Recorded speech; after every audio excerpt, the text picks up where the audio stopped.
Yeah, at one point I was wondering if the GM should have some abilities, an NPC sheet with some actual abilities for NPCs to use. But I think what I've decided is that if you want to build up NPCs with abilities, then spend a hero point to put them on your sheet. Mm. And also that way different NPCs can have multiple abilities because you have basically said, right now we have one ability for diamonds and it just says diamonds. But that doesn't mean anybody couldn't put an ability on their own sheet with a hero point that happens to be diamonds. Mm-hmm. You could say diamonds love for Demetrius, for Zebediah. You could say diamonds, Hey, you could say, yes. or you could say diamonds goddess born, is an ability of its own, something like that. So, and that's the fun part is therefore an NPC can actually be scattered across everybody's sheets. well, and that way it's always on somebody's sheet. Right, and that way, well, if it gets that far, need its own. right? If everybody's that invested in that character, then that means everybody can use it for attacking and defending.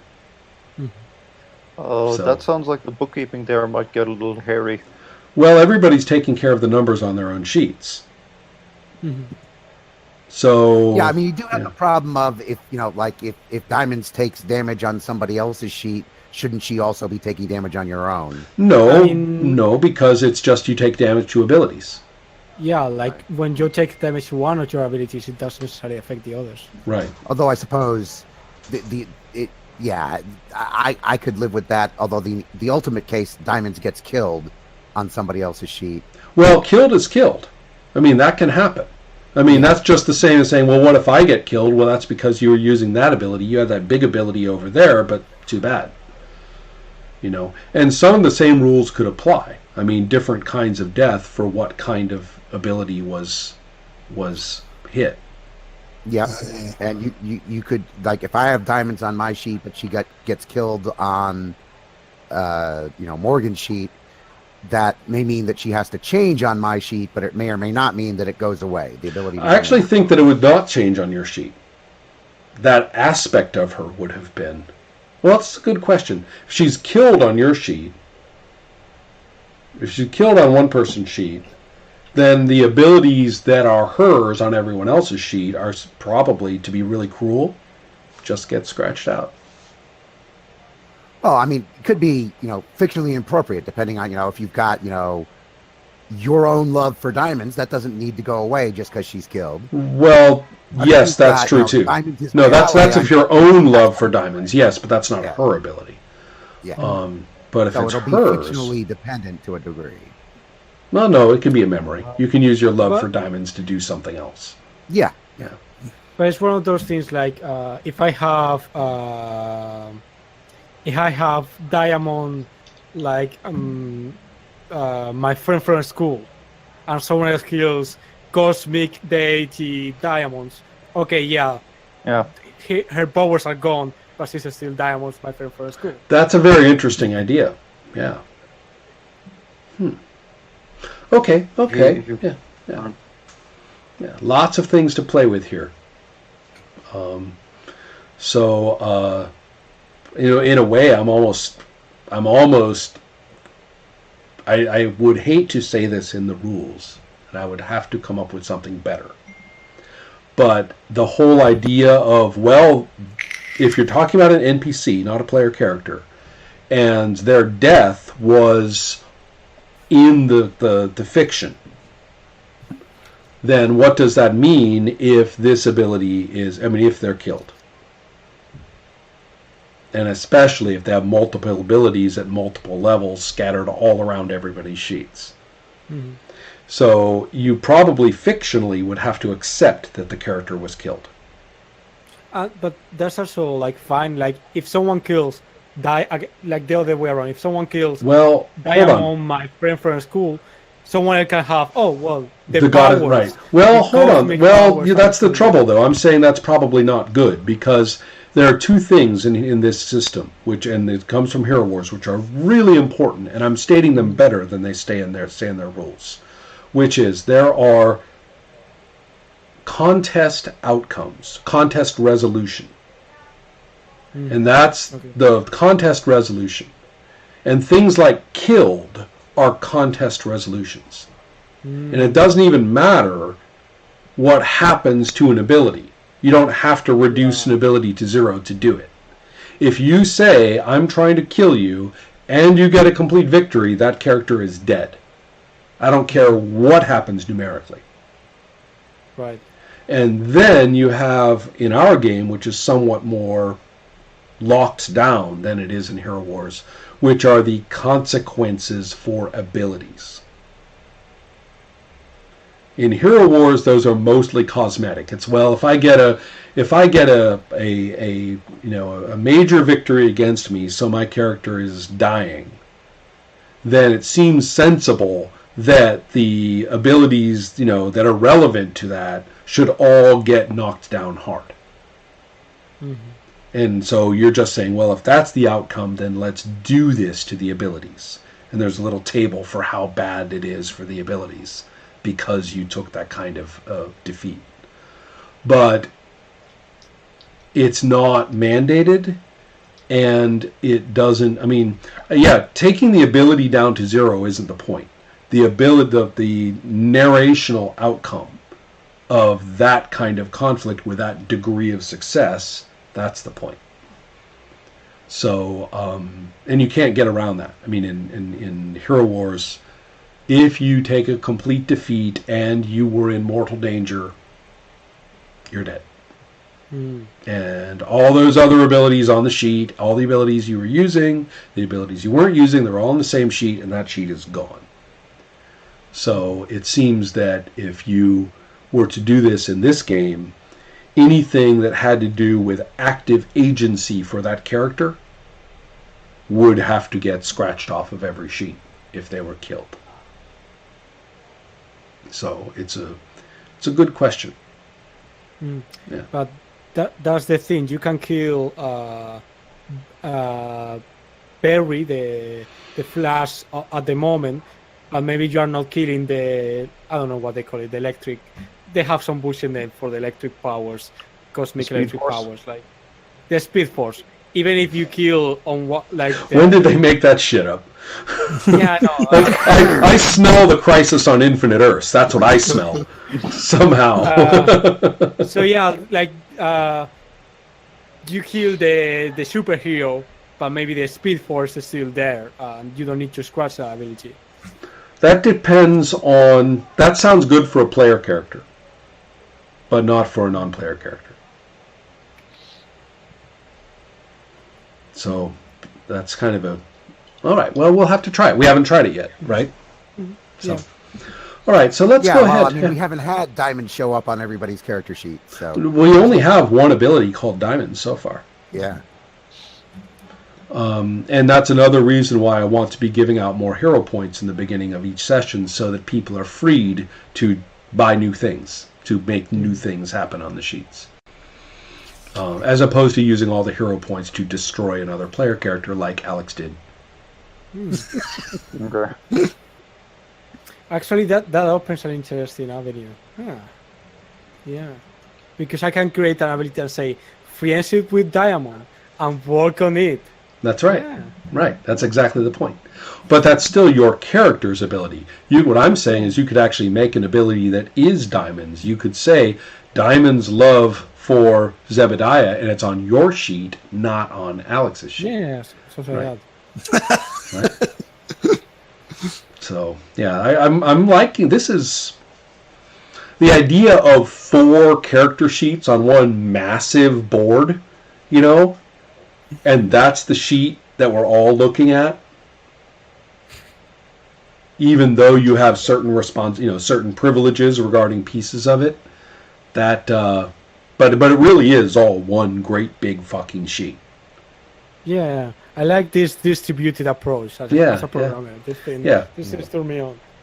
Yeah, cool. And it's a little different from some of the other GM distribution methods. So I kind of like that. The programmer in me is still very leery about leaving bits and pieces of the code hanging around in different locations. Right. You mean after a death? No, just in terms of taking an NPC and splitting up the attributes in multiple different places. I like to keep things organized in one place whenever possible. I don't know. I think I like that you just. What if everybody were and we're lucky, we have 4 player characters. Then that would mean, if right now Diamonds is inside Alex's zone, his quadrant, someone else gets Diamonds, then we put her on the overlap, and we would move that sheet over so that there would be a unique overlap between those 2 sheets. And then so the 2 abilities are in 2 different, sheets, but there's a circle we can draw around it for Diamonds.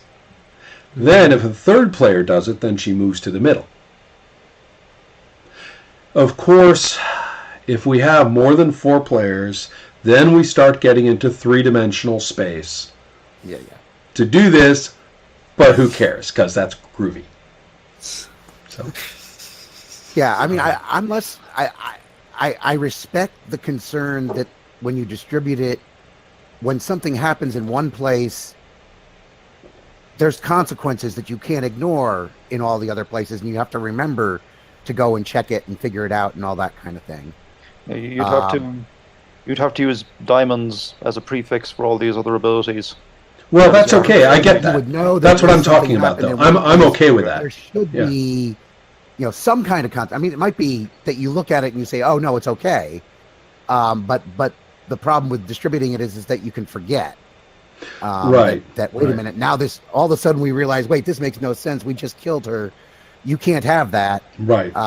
Well, that's why I think what Alex says. Be as simple as just telling people that hey, if it's distributed, you got to remember to check at the outcome of each time. Well, also, there are rules for what happens to abilities, so it's not that bad.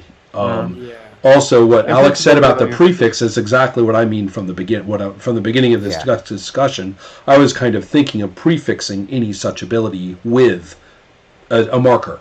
That if you, to use colors for a second, if Gordon puts in Earth First Mind sheet puts,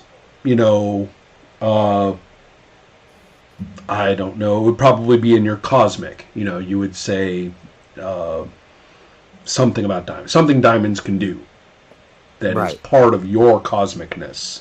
Then it would be marked in some way that it would be, just like it would be an NPC. Just like other NPCs are. For example, Ihel has that scientist character. Well, let's say one of you Nico, picked up. I would say that again. His name was Nico, wasn't it? I thought it was the woman.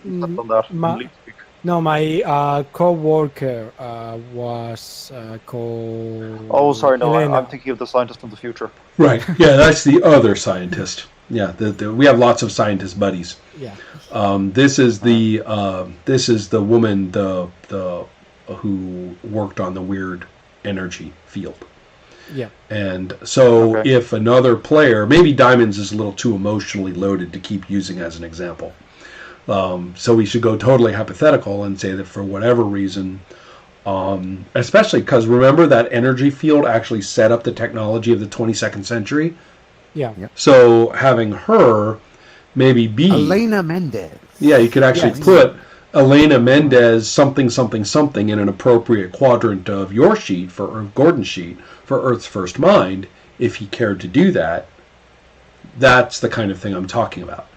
So therefore, we would definitely see that it's Elena in those 2 different places, and we could start thinking of her as having a meta sheet spread across everybody.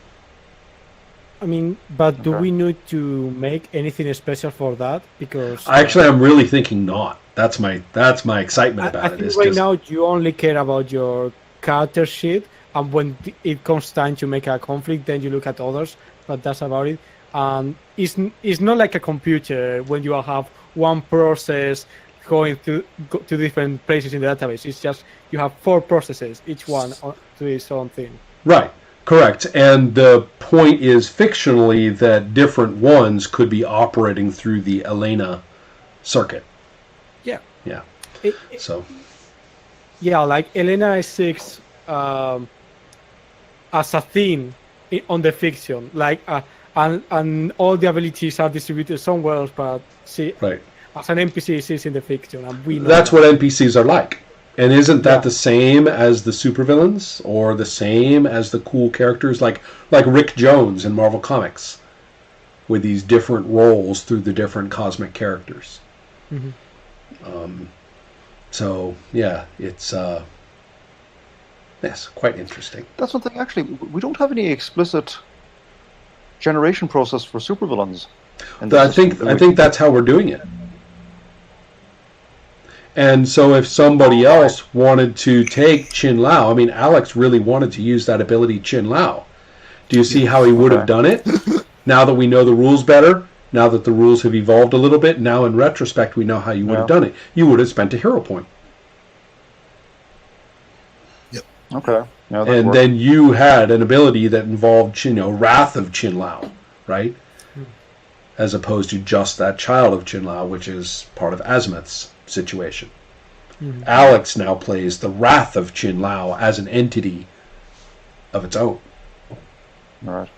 So I think that's the way it works. And that's what I was talking about. We created Thanos. I mean, if we ended up with these abilities scattered across all everybody's sheets for somebody, obviously that NPC is a looming, consequential, and unavoidable, feature of what's going on.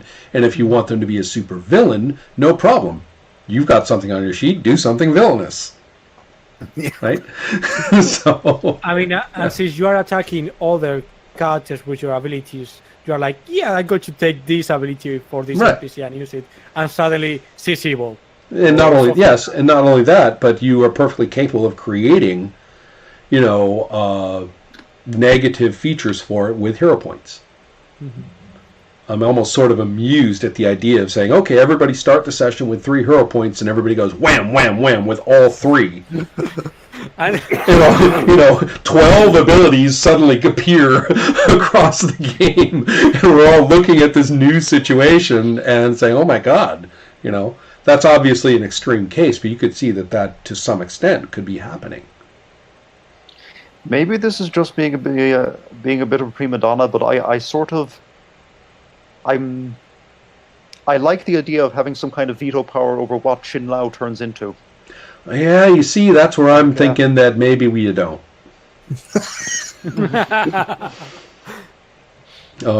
I'm enjoying. I have the privilege of not being invested in a player character, and so and also I'm afraid I keep going back to the comics and thinking, thank God Adam Warlock's not a real person, because if he were, he would have made himself into a physical entity, come off the comics pages, and killed every single one of those writers with an axe. By saying, don't you understand, my story was over 10 years ago. Quit. Make up someone else, for fuck's sake. And so, no, I wasn't like this, I was like that. So, yeah, the characters have a certain vulnerability. Yeah, well, what I'm saying is that in reality, they don't. The characters, whatever you do with them, and you're working with a completely different creative team, and you're working with a completely different set of drugs, and the Vietnam War is in a completely different political phase now, and the character's getting written this way, and tough shit. So, Although yeah. your own sheet, your own private notes that you have, you're still in control of that. Yeah, you're still in there pitching with your own stuff. Whatever Chin Lao is on your sheet, somebody can't make you change what's on your sheet. That's unless true. they attack it and destroy it, and they're like, yeah, Unless they, fuck you. unless they go. I was hoping that story creation wasn't quite so adversarial, but Yeah. But there is a but certain. I mean, it doesn't have to be a bad thing, but it is a if somebody else starts going in a different direction, It reflects investment. I think that's what you're saying. and Collectively. and what's on your sheet is something you can use Mhm. to assert what you're interested in, and then Yeah. the other person can respond to that however they respond. Well, and they have to deal with it. They can't say, "Oh, you know, I don't want you to use that ability that way." It is yeah, no. by It's having it your ability, written you on wanna your use it that sheet, way, you do. whether you were the first one to put something about it on a sheet or the 10th, doesn't matter. Right, I get that. That's cool. There was Interesting. actually In a way, kind of- go ahead. Sorry, Alex. I do see Morgan's point here. There was something like this happened last session Right. where I was establishing what the Solarians were all about. Was it the Solarians? No, the primers. Yeah. Right. Uh-huh.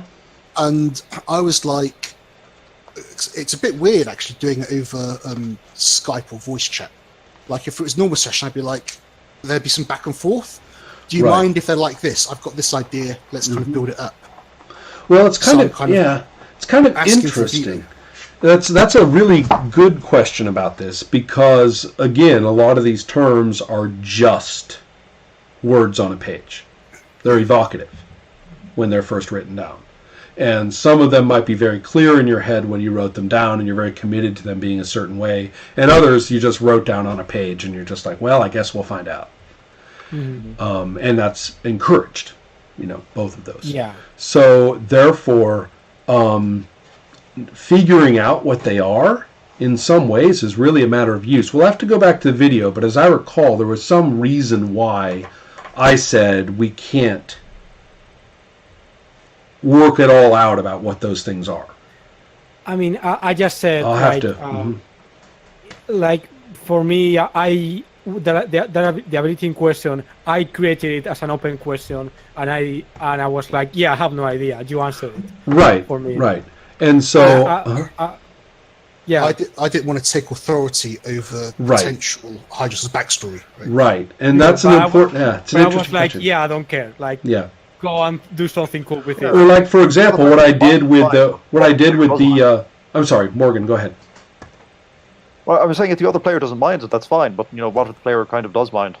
Yeah, or a good example would be when you, with your nemesis, Alex, with Zebediah's nemesis from the past, Oh, yeah. and I pulled a funny on you and turned it into a true nemesis of your past, emphasize, your, which probably isn't. Oh, yeah. And you thought that was delightful and was like, oh my god, I never thought of that. Oh shit, that's the worst thing I ever heard of. And I'm like, that's right. So that's great. But what if I was a jerk or a shitty GM, shitty participant and came up with some bullshit? Well, that's always the risk, right? In a game like this. Yeah. But do we have the ability for the author player of the ability to refine what's being said or have some kind of back and forth? I mean, we can. I think that's very much an open question to see Yeah. if we confront that problem never. Yeah, If that yeah. becomes a I problem. mean, if we never confront it and everybody's just like delighted with whatever happens, then that's good. But another thing too is that, again, just going back to the inspirational comics, those things were being pumped out as garbage. Yeah. Just pumped out month after month. The only reason they were so good is because nobody was minding them. Mhm. There's actually a sequence in the Adam Warlock stories when he is being subjected to a surreal torture by the Church of the Magus. And he enters a weird dream state with all these visions. And one of those visions shows it's a realm ruled by clowns, and they put all these people to work shoveling garbage, just making towers of garbage. And diamonds are discovered in the garbage, and no one cares. And it goes on to a very pointed satire of the editorship at Marvel Comics at the time. A character whose face is obscured because of all the pies that have been thrown at it is obviously Roy Thomas, who's crying out, you know, I tried, they wouldn't let me, and the clowns keep throwing pies in his face as he's tied there to a pillar, right? And he shouts, you wouldn't, and that character shouts, you wouldn't understand. And Warlock, looking straight at the reader, says, you know, I think I might. So it's, but yeah, you kind of get the idea, right? that even the comics themselves are acknowledging that these stories just are humongous masses of garbage that somebody for no reason makes good once in a while. Yeah. So does that mean that we go ahead and say if it's shit this time, that moment, then it just is? You know? Well, so one of the things I like, You gotta find your diamonds, right? You can't force them. yeah, Yeah. one of the things I like in the way that we set up, you know, what's going to happen as we start a conflict. This is a fantastic you know, discussion. Thank you. It starts with asking the player, okay, what is your character doing right now? Right. And so I would be fine with, you know, kind of procedurally being, if you're going to use something on somebody else's sheets, it starts with, okay, what's going on with Chin Lao? I want to use Chin Lao to attack. Well, yeah, but I don't like the idea of using something off your sheet. This was before you came to the discussion, because we ran into this a couple sessions ago. And I'm thinking that if you're going to be the attacking player, you have to use something on your sheet. So if you want to use Chin Lao, spend a hero point and get something about Chin Lao on your sheet. So now you can use that. Well, but even if you're going to do that, you still might start by saying, I want to add Chin Lao off of your sheet. Here's what I'm thinking, you know, just creating some sort of an opening to get the some communication. Some input from the original creator, not necessarily a veto power, not necessarily, but just something that opens up a dialogue, so it's not just. That's a good idea. I have a crazy idea about Chin Lao, and I'm going to run with it. And he has to watch it. He just has to watch it. Right. And he just has to watch it. That's all he can do. Yeah, I mean, true. I think the meta channel should be always open, but I really like the idea of something that you have to let go, and that's part of it. Well, that's part of it too, though, is that if the person says, "Hey, I want to use Chin Lao, I'm going to put this down," is that working with what you have in mind? The person goes, "Wow, I'm going to have to let go of that to let that happen." Yeah. And maybe that degree of informal, just communication, as part of the step, is a good idea. We can try that because it's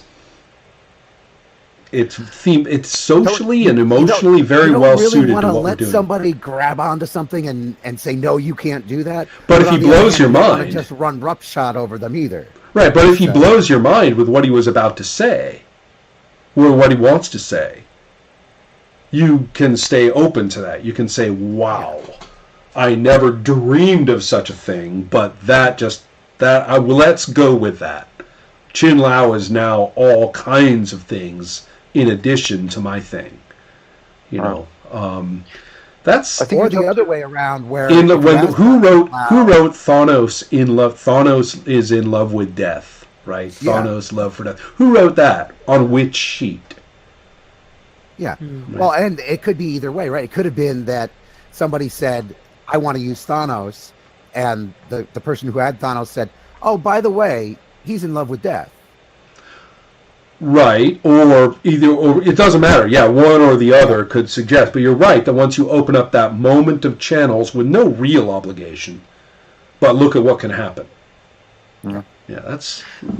I think you kind of have to play around with it for a few sessions and see whether it works or doesn't. Right, yeah. I agree. I'm just worried it's going to turn out to be a little like, the mind control shenanigans that you were talking about in Champions, where there's plenty of fictional justification, but it's not necessarily fun.